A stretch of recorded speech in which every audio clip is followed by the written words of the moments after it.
আকাশে উড়ন্ত অবস্থায় কোনো বিমানের জ্বালানি ফুরালে কি ঘটে? বিমান কি থেমে যায়, নাকি মাঝ আকাশে কোনো ম্যাজিকের মতো কিছু ঘটে? আজ জানবো এই অদ্ভুত কৌশল সম্পর্কে। বিমান থামতে পারে না, কারণ থামলে মধ্যাকর্ষণের টানে ভূপতিত হবে। বিশেষ করে সামরিক অপারেশন বা দীর্ঘপথের জরুরি মিশনে মাঝ আকাশে জ্বালানি ফুরিয়ে যাওয়াটা বড় সমস্যা। আর এই সমস্যার সমাধানই হলো মিড এয়ার রিফুয়েলিং, বা বিমানকে মাঝ আকাশে আবার জ্বালানি পূর্ণ করতে সাহায্য করা। চলুন দেখি মাঝ আকাশে বিমান কিভাবে জ্বালানি সংগ্রহ করে।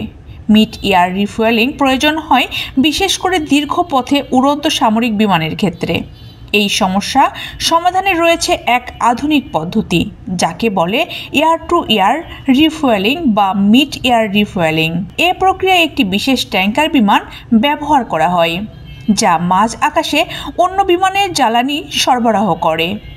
ট্যাঙ্কার বিমানটি মূলত জ্বালানি নিয়ে ওড়ে, আর উড়ন্ত অবস্থায় গ্রাহক বিমানের সাথে সংযোগ স্থাপন করে জ্বালানি সরবরাহ করে। যেভাবে কাজ করে এই পদ্ধতি বোং মেথড পথ অ্যান্ড থ্রড মেথড, এই দুই পদ্ধতিতে আকাশে ফুয়েলিং করা হয়।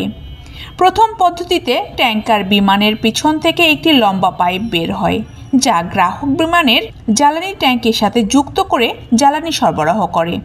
দ্বিতীয়টি ট্যাঙ্কার বিমানের পাইপের শেষে একটি ছোট ড্রপ ঝুলে থাকে, আর গ্রাহক বিমান নিজের প্রফ দিয়ে সেটার সাথে যুক্ত হয়ে জ্বালানি নেয়।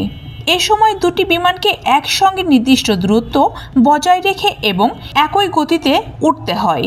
এই প্রক্রিয়া খুবই জটিল এবং ঝুঁকিপূর্ণ।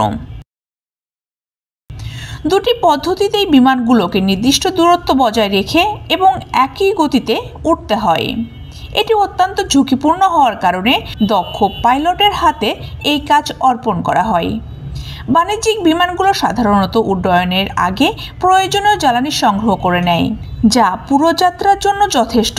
তবে অপ্রত্যাশিত পরিস্থিতি, যেমন আবহাওয়া খারাপ অবস্থায় ড্রাই পারেশন হলে, কাছাকাছি বিমানবন্দরে অবতরণ করে জ্বালানি নেওয়া হয়।